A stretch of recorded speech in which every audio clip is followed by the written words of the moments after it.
Shalom. Kita akan memulai ibadah kita. Untuk itu, marilah kita satukan hati dan jiwa kita. Kita saat teduh.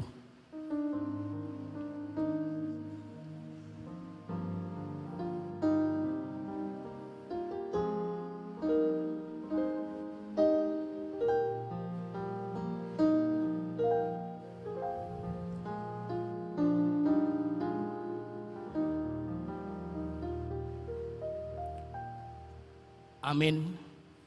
Kita angkat pujian, kita bernyanyi dari pelengkap Kidung Jemaat nomor 13 ayat 1 sampai ayat 3.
Dalam nama Allah Bapa dan anaknya Tuhan Yesus Kristus dan Roh Kudus, Khalik langit dan bumi.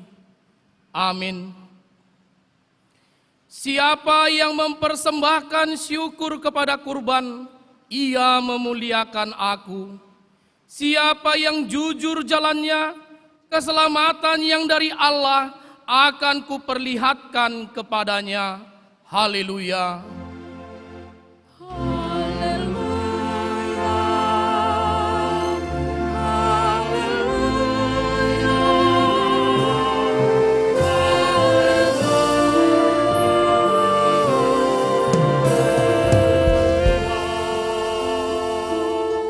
Kita berdoa. Ya Tuhan Allah yang Maha Kuasa dan Maha Pengasih, kami merendahkan diri di hadapan-Mu dan memohon kepadamu, limpahkanlah kasih-Mu kepada kami dan terangilah hati kami dengan Roh-Mu, agar kami meninggalkan segala dosa dan pelanggaran. Lembutkanlah hati kami untuk menyambut dan mendengarkan firman-Mu yang kudus, supaya firman-Mu berdiam di dalam hati kami. Tolonglah kami untuk melakukan apa yang sesuai dengan kehendak-Mu, agar segenap hidup kami menjadi persembahan yang kudus di hadapan-Mu. Di dalam nama Yesus Kristus Tuhan kami. Amin. Jemaat duduk kembali. Kita angkat pujian, kita bernyanyi dari pelengkap Kidung Jemaat nomor 258 ayat 1 sampai ayat 2.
Marilah kita mendengar firman Tuhan sebagai pendahuluan khotbah pada minggu ke-14 setelah Trinitatis hari ini yang diambil dari Lukas 16 ayat 1 sampai ayat 13.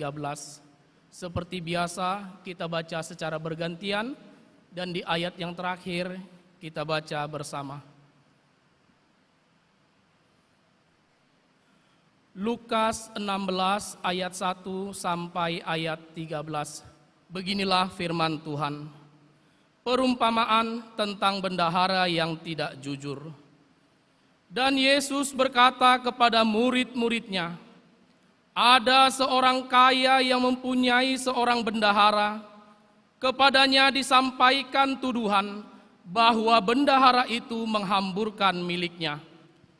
Lalu ia memanggil bendahara itu dan berkata kepadanya, apakah yang kudengar tentang engkau? Berilah pertanggungjawab atas urusanmu. sebab engkau tidak boleh lagi bekerja sebagai bendahara. Kata bendahara itu di dalam hatinya, apakah yang harus aku perbuat?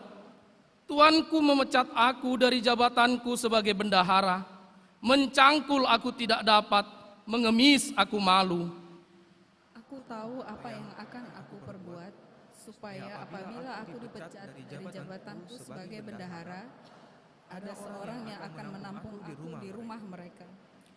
Lalu ia memanggil seorang demi seorang yang berhutang kepada tuannya. Katanya kepada yang pertama, berapakah hutangmu kepada tuanku? Jawab orang itu, 100 tempayan minyak. Lalu katanya kepada orang itu, inilah surat hutangmu, duduklah dan buat surat hutang lain sekarang juga, 50 tempayan. Kemudian ia berkata kepada yang kedua, dan berapakah hutangmu? Jawab orang itu, 100 pikul gandum. Katanya kepada orang itu, inilah surat hutangmu, buatlah surat hutang yang lain 80 pikul. Lalu tuan itu memuji bendahara yang tidak jujur itu, karena ia telah bertindak dengan cerdik. Sebab anak-anak dunia ini lebih cerdik terhadap sesamanya daripada anak-anak terang. Dan aku berkata kepadamu, ikatlah persahabatan dengan mempergunakan mamon yang tidak jujur, supaya jika mamon itu tidak dapat menolong lagi, kamu diterima di dalam kemah abadi. Barang siapa setia dalam perkara-perkara kecil, ia setia juga dalam perkara-perkara besar. Dan barang siapa tidak benar dalam perkara-perkara kecil, ia tidak benar juga dalam perkara-perkara besar. Jadi, jikalau kamu tidak setia dalam hal mamon yang tidak jujur, siapakah yang akan mempercayakan kepadamu harta yang sesungguhnya? Dan jikalau kamu tidak setia dalam harta orang lain, siapakah yang akan menyerahkan hartamu sendiri kepadamu? Seorang hamba tidak dapat mengabdi kepada dua tuan, karena jika demikian, ia akan membenci yang seorang dan mengasihi yang lain, atau ia akan setia kepada yang seorang dan tidak mengindahkan yang lain. Kamu tidak dapat mengabdi kepada Allah dan kepada mamon. Demikianlah firman Tuhan. Berbahagialah setiap orang yang mendengar firman Allah, yang menghayati serta mengamalkannya. Amin. Kita angkat pujian, kita bernyanyi dari pelengkap Kidung Jemaat nomor 46 ayat 1 sampai ayat 2. Tuhan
saudara-saudari yang dikasihi Tuhan Yesus Kristus, marilah kita merenungkan segala perbuatan dosa kita yang telah melukai hati saudara-saudara kita, terlebih kepada Tuhan Yesus Kristus.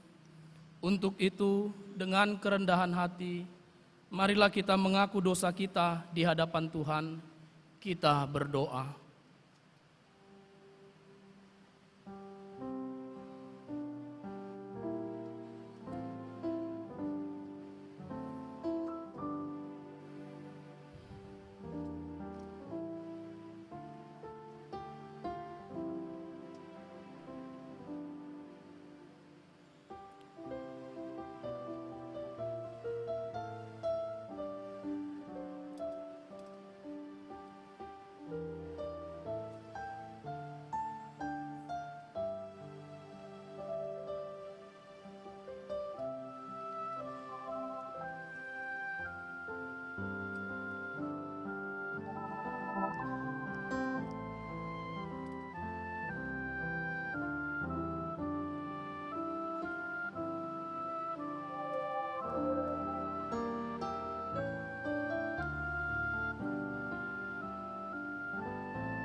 Bapa kami yang di surga yang maha kudus, kami tiada layak datang ke hadapan-Mu, karena kami senantiasa bergelimang di dalam dosa, karena pikiran dan perbuatan kami senantiasa bertentangan dengan kebenaran-Mu.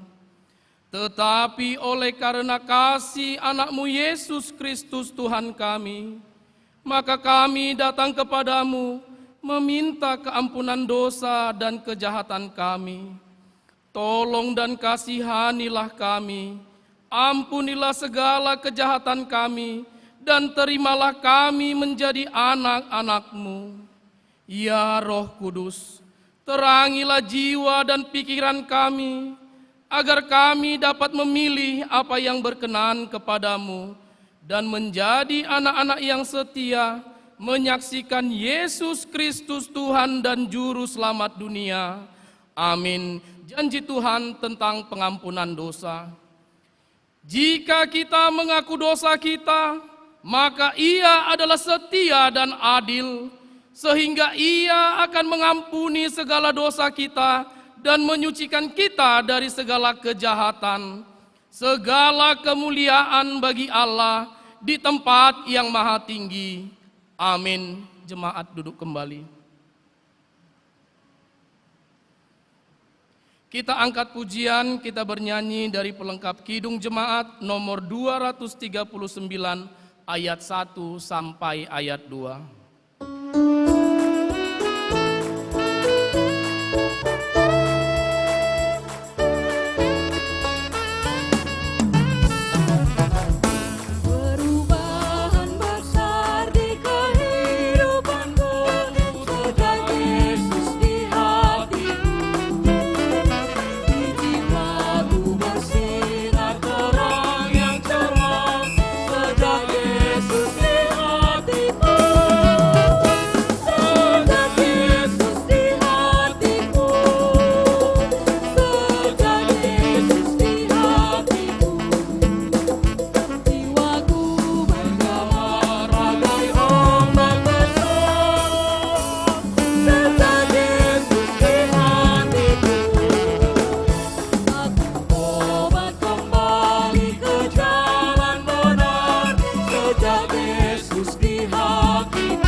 Hukum Tuhan sebagai petunjuk hidup baru yaitu hukum titah ke-7 dan maksudnya.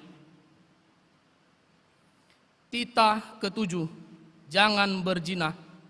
Maksudnya adalah kita harus hormat dan kasih kepada Allah, sebab itu hendaklah suci hati kita, serta bersikap sopan santun dalam kata dan perbuatan kepada semua orang. Janganlah mengganggu atau merayu orang lain yang sudah berumah tangga, ataupun perjaka, ataupun anak gadis, melainkan menolong mereka jika terjadi hubungan yang kurang baik, sehingga mereka kembali saling mengasihi dan mencintai. Kita harus melindungi hak azazi manusia, teristimewa anak dan perempuan, dan membela mereka dari tindakan kekerasan jasmania, karena Allah menginginkan kita hidup penuh kasih. Demikianlah hukum Tuhan. Marilah kita sama-sama memohon kekuatan dari Tuhan. Ya Allah Bapa kami, berilah kami kekuatan untuk melakukan yang sesuai dengan hukum-Mu. Amin.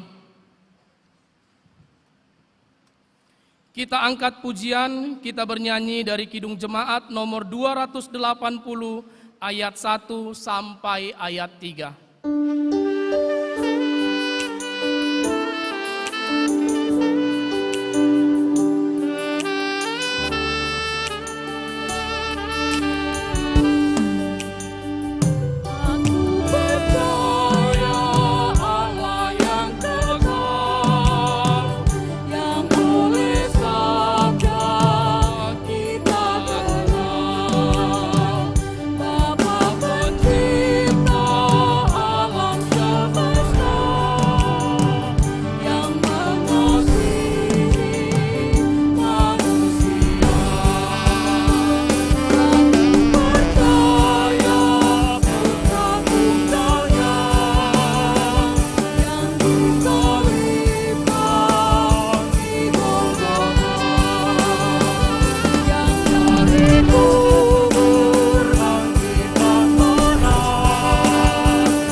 Marilah kita bersaksi, mengikrarkan pengakuan iman kita bersama jemaat pada segala abad di seluruh dunia.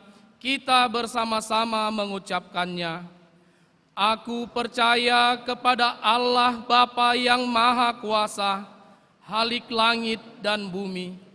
Aku percaya kepada Yesus Kristus, Anaknya yang tunggal Tuhan kita, yang dikandung daripada Roh Kudus, lahir dari anak darah Maria, yang menderita di bawah pemerintahan Pontius Pilatus, disalibkan, mati dan dikuburkan, turun ke dalam kerajaan maut, pada hari ketiga bangkit pula dari antara orang mati, naik ke surga, duduk di sebelah kanan Allah Bapa yang Maha Kuasa, dan akan datang dari sana untuk menghakimi orang yang hidup dan yang mati. Aku percaya kepada Roh Kudus, gereja yang kudus dan am, persekutuan orang kudus, pengampunan dosa, kebangkitan daging, dan hidup yang kekal. Amin. Jemaat duduk kembali.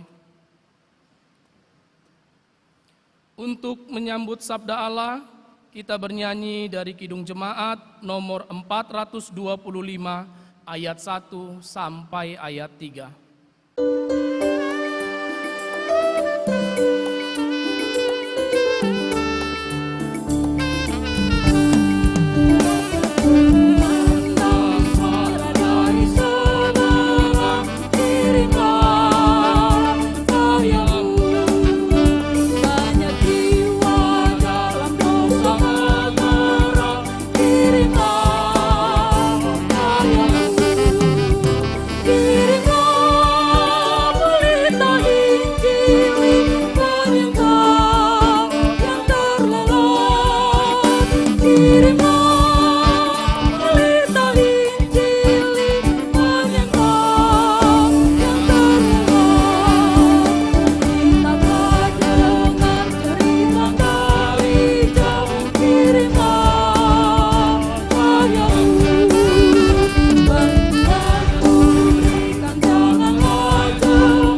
Damai sejahtera Allah yang melampaui segala akal manusia, kiranya menyertai hati dan pikiran saudara-saudara di dalam Yesus Kristus Tuhan kita. Amin. Saudaraku yang kekasih di dalam Yesus Kristus, firman Tuhan yang menyapa kita di dalam ibadah minggu ini tertulis dalam kitab Mazmur 113 ayat 1 sampai 9. Demikian firman Tuhan. Haleluya, pujilah hai hamba-hamba Tuhan, pujilah nama Tuhan. Kiranya nama Tuhan dimasyhurkan sekarang ini dan selama-lamanya, dari terbitnya sampai kepada terbenamnya matahari. Terpujilah nama Tuhan. Tuhan tinggi mengatasi segala bangsa, kemuliaannya mengatasi langit. Siapakah seperti Tuhan Allah kita, yang diam di tempat yang tinggi, yang merendahkan diri untuk melihat ke langit dan ke bumi. Ia menegakkan orang yang hina dari dalam debu dan mengangkat orang yang miskin dari lumpur, untuk mendudukkan dia bersama-sama dengan para bangsawan, bersama-sama dengan para bangsawan bangsanya. Ia mendudukkan perempuan yang mandul di rumah sebagai ibu anak-anak penuh sukacita. Haleluya. Demikian firman Tuhan.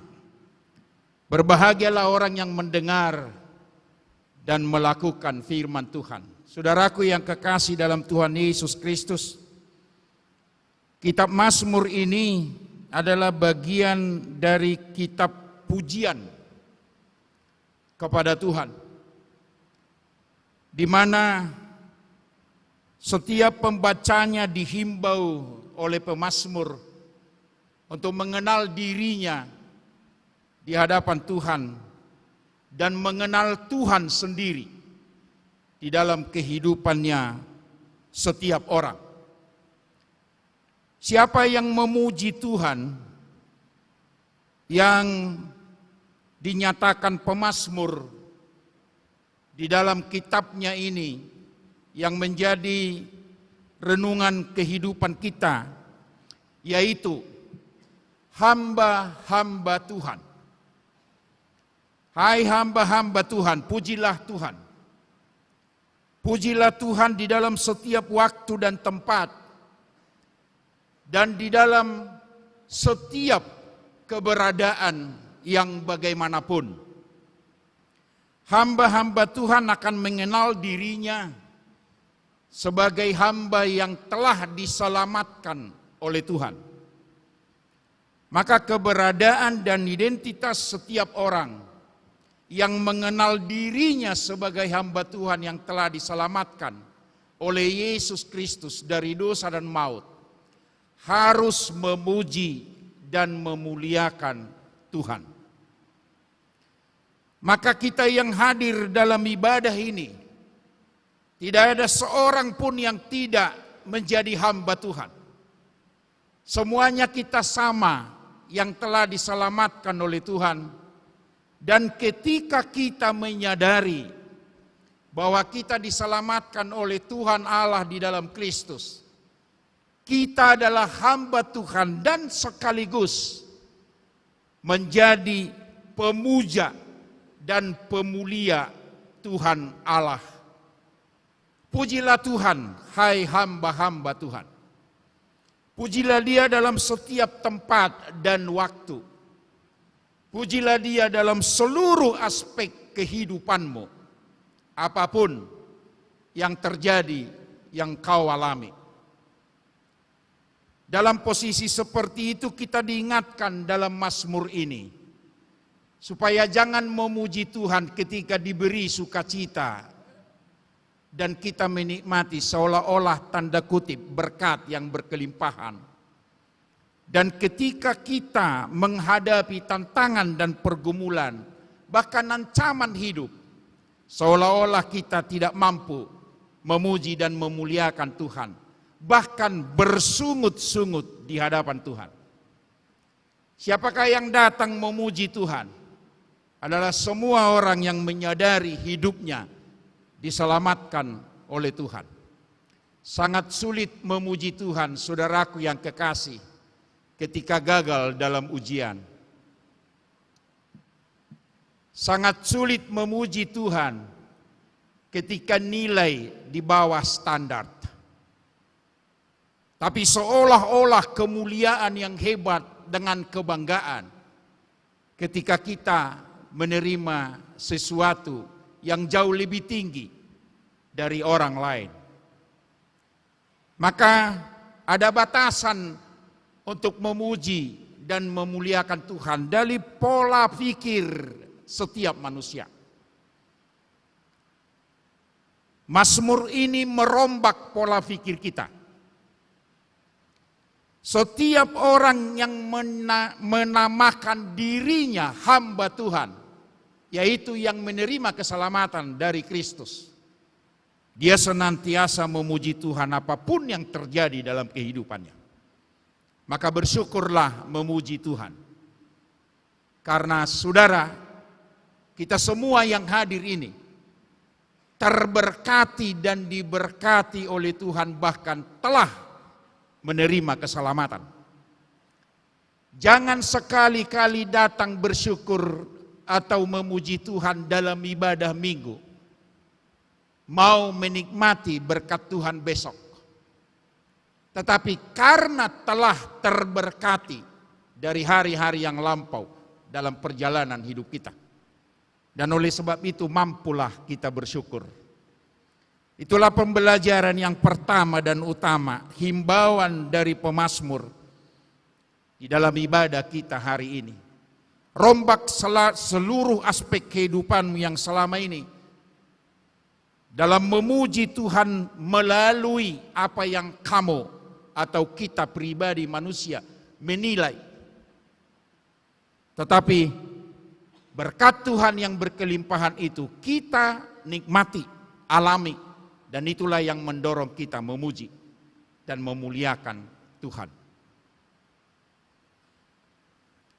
Adakah kita yang berada sekarang menjadi orang-orang yang kaya,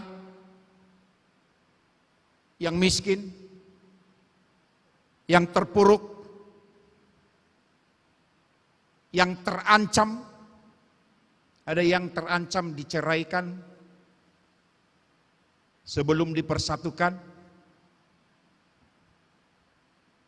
berpisah namanya, berhubungan dengan pacaran 3 bulan, tapi karena ada gejolak, putus, seolah-olah bercerai, ada penderitaan di situ. Mampu bersyukur kepada Tuhan, terima kasih Tuhan karena Engkau ceraikan kami dalam berpacaran, karena sebenarnya pacar ini adalah memanipulasi. Bisa memahami itu dalam perjalanan hidup? Atau hanya merenung terus-menerus seolah-olah gagal di dalam hubungan, sehingga gagal dalam setiap aspek kehidupan, termasuk mencari nilai yang tinggi? Adakah kita menyadari bahwa Tuhan beserta kita dalam seluruh aspek hidup? Ketika kita sukses, terima kasih Tuhan karena Engkau memberkati kami.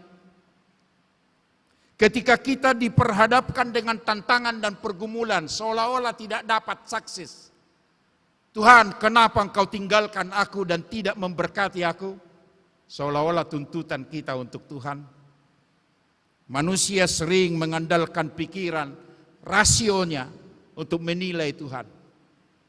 Hal yang kedua, pembelajaran diberikan pemazmur, begitu besar kuasa Tuhan. Keberadaan Allah yang sangat mulia dan sungguh tinggi, mengatasi segala langit dan bumi, mengatasi bangsa-bangsa. Dan tidak ada Tuhan selain Dia yang berkuasa dalam kehidupan kita. Tetapi Dia merendahkan diri untuk turun bersama-sama dengan kita. Maka Dia menolong orang-orang yang terhina, menegakkan orang-orang miskin, memberi kehidupan yang sempurna kepada seorang ibu yang mandul untuk mempunyai anak. Itu dicatat pemazmur dalam khotbah ini.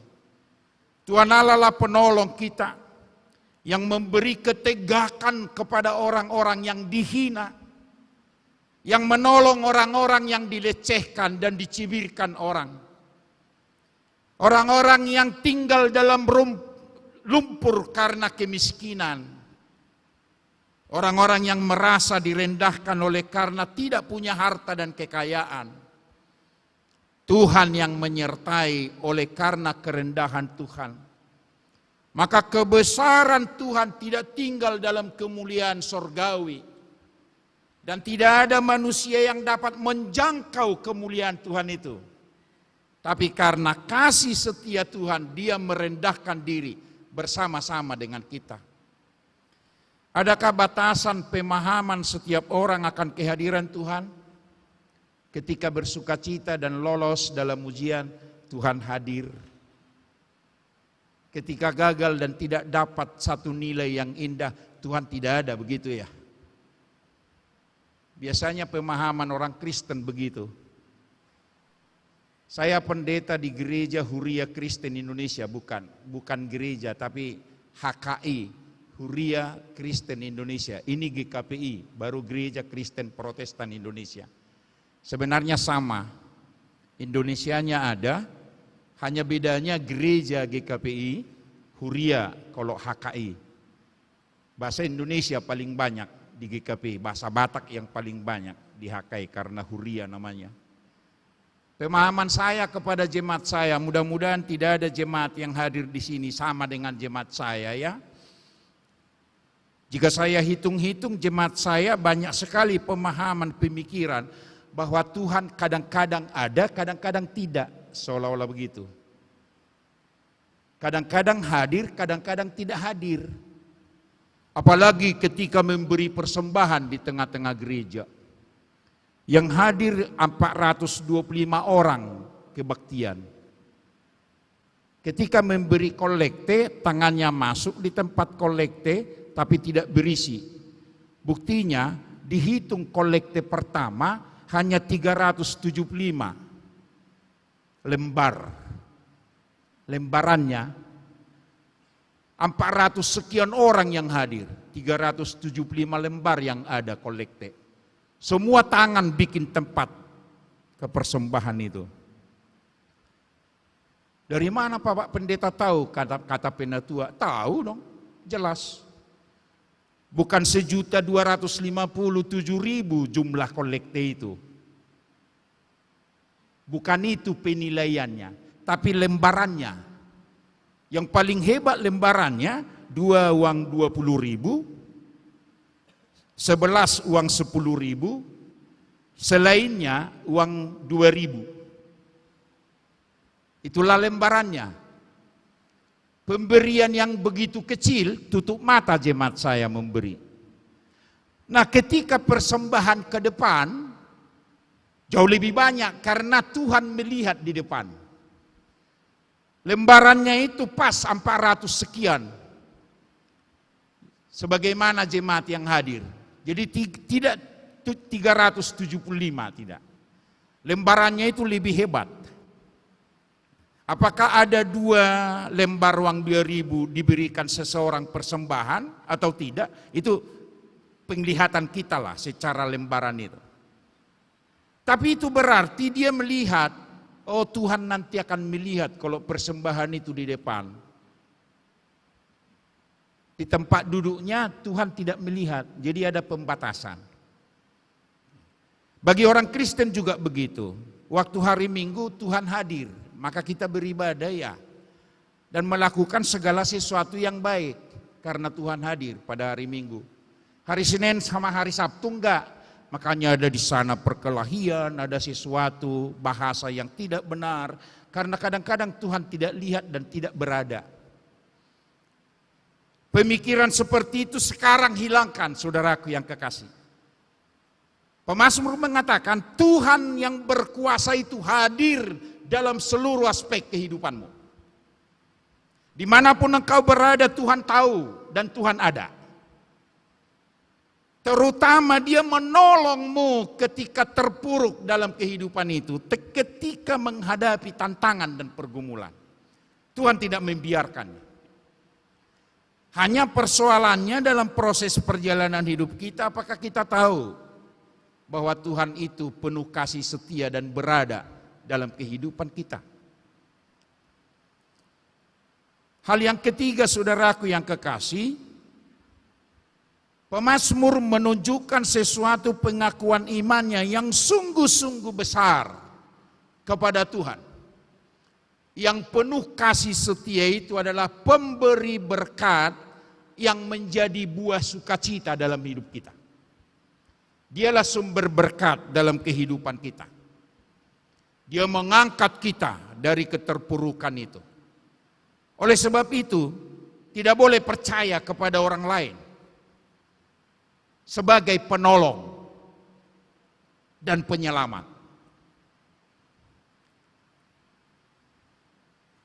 Ibu-ibu, jika ada hadir di sini, tolong jangan curhat ke ibu-ibu yang lainnya dalam persoalan hidupmu. Kan ada komunitas ibu-ibu saling curhat begitu atas pergumulan hidupnya. Anak-anak kami perempuan jangan curhat kepada kawan-kawannya dalam kegagalan hubungan.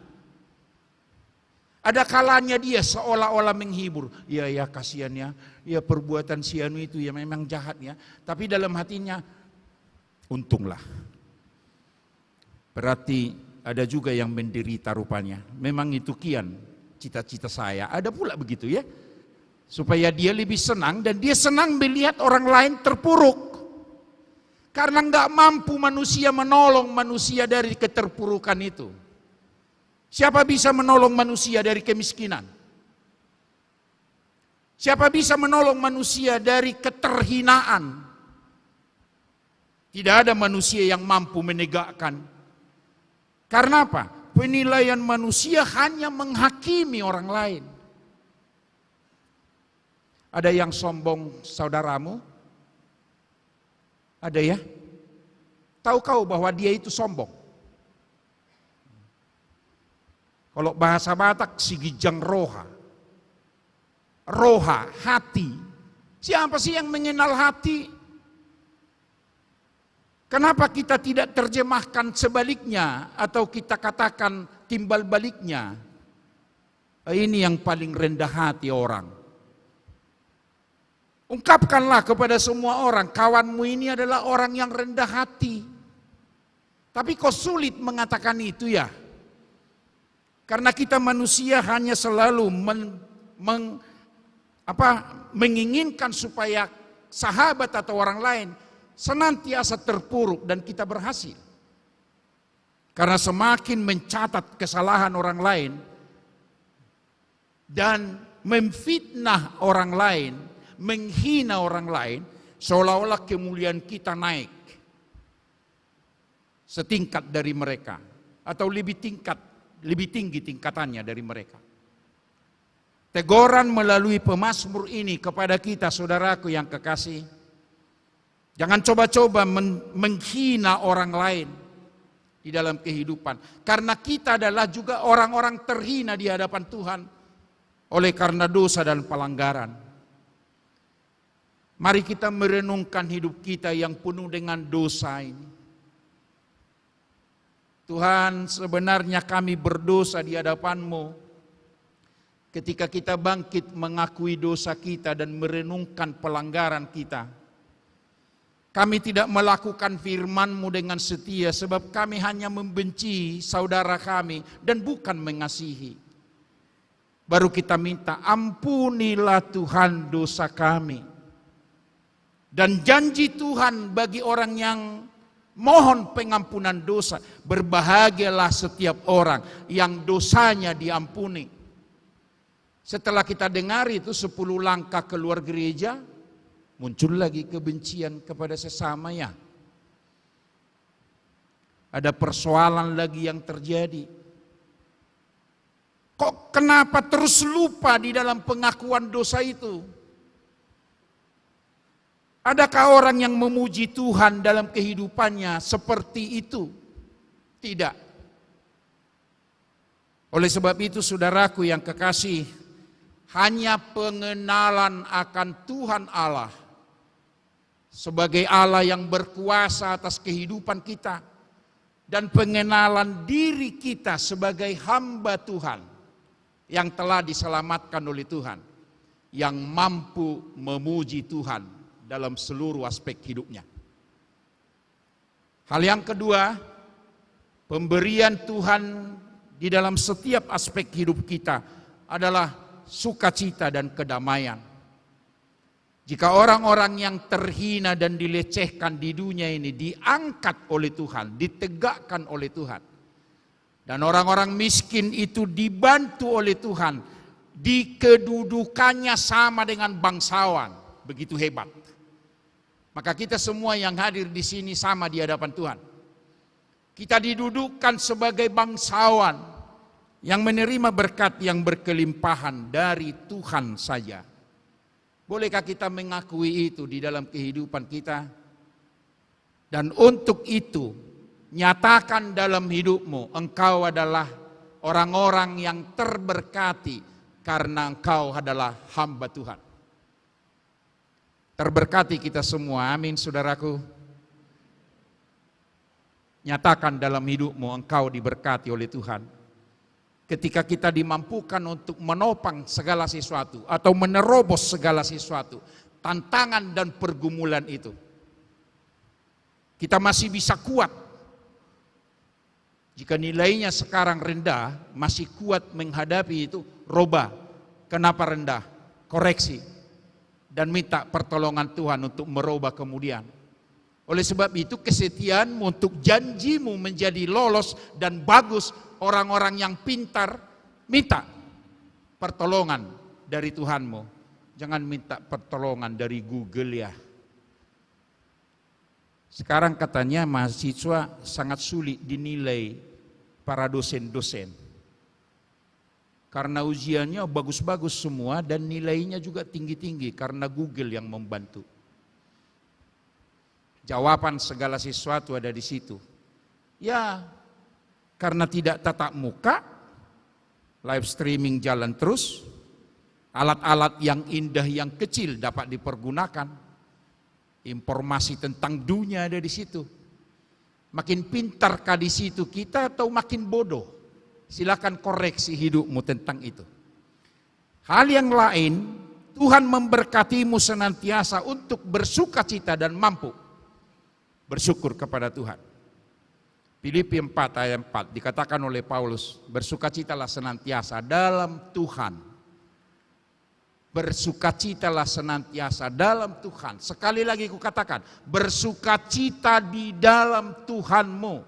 Karena Tuhanmu menyertai perjalanan hidupmu dan begitu besar berkatnya di dalam hidupmu. Ada berkat Tuhan bagi kita hari ini, jangan sangkal. Jangan lihat berkat Tuhan bagi orang lain, kau enggak tahu itu. Tapi terlalu pintar orang Kristen menilai berkat Tuhan bagi orang lain, bagi dia tidak. Orang-orang miskin kita semua, orang Kristen memang agak miskin selalu dikatakan. Agak miskin. Kalau bahasa Batak disebut, napugus doami dadak tolap saina kan. Maka pelitnya bukan main. Setelah hilang duitnya yang disimpan baru kelihatan bahwa dia kaya dan punya sesuatu. Itu biasanya setelah hilang dicuri orang. Baru dia sadar dan mengasih tahu pula itu yang hilang. Akui dalam hidupmu bahwa engkau diberkati oleh Tuhan. Sama semua. Kita diangkat dan didudukan untuk bersukacita menikmati sebagai orang-orang bangsawan. Bukan tinggi hati, tapi kita bangga karena Kristus memenangkan kita dari dosa dan maut. Kita diselamatkan. Banggalah Saudaraku yang kekasih, makin cantiklah perempuan, makin ganteng laki-laki, kan begitu. Makin mudalah ibu-ibu yang sudah melahirkan anak dan tidak mandul lagi. Itu sukacitanya. Dikatakan dalam Mazmur, di rumahnya si ibu bersukacita dengan anak-anak yang mandul dulu, tapi sekarang punya milik sesuatu dalam rumahnya, di dalam kehidupannya, di dalam identitasnya pribadi, lepas pribadi. Nikmati hidupmu itu bersama Tuhan. Jangan dengan orang lain, jangan lihat orang lain, tetapi lihat dirimu yang diberkati oleh Tuhan. Maka pujilah Tuhan di dalam seluruh aspek hidupmu, karena engkau akan diberkati senantiasa. Tuhan memberkatimu terus menerus dan baharui hidupmu di dalam memuji dan memuliakan Tuhan, sehingga damai sejahtera dan sukacita akan penuh engkau nikmati. Amin. Terima kasih Tuhan atas berkat-Mu yang telah Engkau berikan melalui kebenaran firman-Mu yang mengajar kami untuk mengingatkan kami yang telah menerima keselamatan dari Kristus Yesus, yang telah mati di kayu salib dan bangkit untuk kemenangan kami. Semuanya itu adalah anugerah-Mu yang besar bagi kami. Untuk itu pujian dan kemuliaan bagi-Mu ya Tuhan Allah yang berkuasa sampai selama-lamanya. Kiranya kami bersuka cita memuji dan memuliakan nama-Mu, karena berkat-Mu berkelimpahan di dalam kehidupan kami. Jangan biarkan kami terlena di dalam menghadapi segala sesuatu tantangan dan pergumulan dalam hidup kami. Ketika kami terpuruk, ketika kami terhina, ketika kami tidak sama dengan orang-orang yang memiliki kekayaan dan posisi kami sebagai orang miskin, Engkau menolong kami Tuhan. Engkaulah sumber kehidupan kami. Dan kami sadar bahwa berkat yang berkelimpahan juga ada bagi kami dari-Mu, karena Engkau meninggalkan kekuasaan-Mu, kemuliaan-Mu, dan perkasaan-Mu turun bersama kepada kami karena kerendahan-Mu, sehingga kami tertolong dan mampu untuk melakukan apapun dalam proses perjalanan hidup kami. Terima kasih Tuhan, baharuilah hidup kami setelah kami mendengar firman-Mu dari hari ini sampai selama-lamanya. Amin.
Saudara-saudara yang kekasih, di dalam mempersiapkan persembahan kita, firman Tuhan berkata di dalam Lukas 6 ayat 38, hendaklah kamu murah hati sama seperti Bapamu adalah murah hati. Amin.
Kita berdoa menyerahkan persembahan kita kepada Tuhan.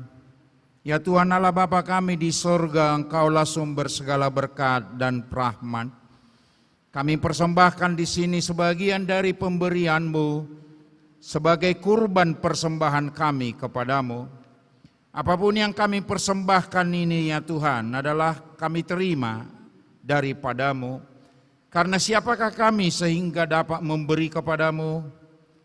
Kasihanilah kami, terimalah kurban persembahan kami ini menjadi dupa yang harum di hadapan-Mu. Berkatilah dan peliharalah agar kami mempergunakan persembahan ini untuk kejayaan kerajaan-Mu di tengah-tengah gereja di dunia ini. Bukalah hati dan pikiran kami melalui kuasa Roh-Mu yang kudus, agar kami senantiasa mengucap syukur dan berterima kasih kepadamu. Di dalam nama Yesus Kristus Tuhan kami. Amin. Aku suka berbagi pada orang tak punya, agar Tuhan dipuji tiap orang di dunia. Kepada Tuhan kau beri persembahan, tangan kiri langkah kepadaku yang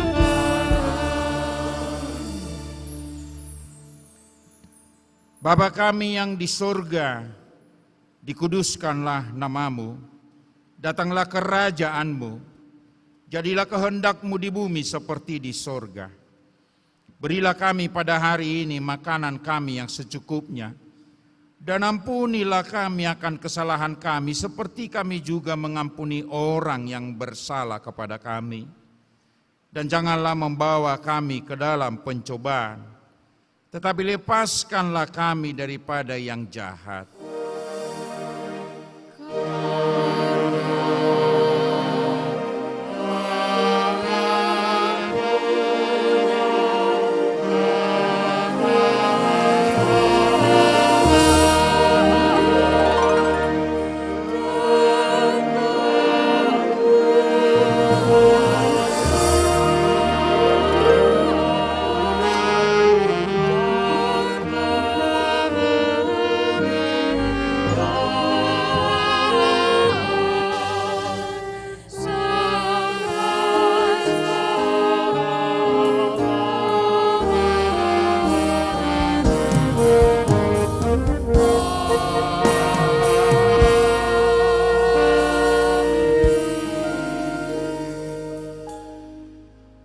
Kembalilah dengan sukacita dan terimalah berkat Tuhan. Tuhan memberkati dan menyertai engkau. Tuhan menyinari engkau dengan wajah-Nya dan memberi engkau kasih karunia. Tuhan menghadapkan wajah-Nya kepadamu dan memberi engkau damai sejahtera.